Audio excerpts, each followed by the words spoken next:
রিজিক আল্লাহ তালাই দিয়ে থাকেন, নির্ধারণ করে রাখছেন আল্লাহ তালা, তা আসবে।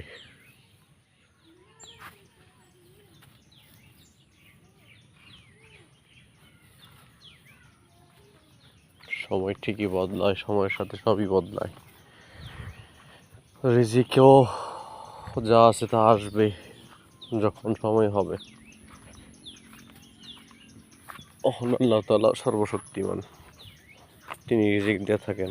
অসময়ের পর সুসময় ঠিকই আসে। আর অসময় যারা পাশে না থাকে, সুসময় তারা কোনোদিন পাশে রাখা যাবে না। মানুষ অসময় খারাপ সময় আপনাকে আপনার চারপাশে মানুষ চিনাবে।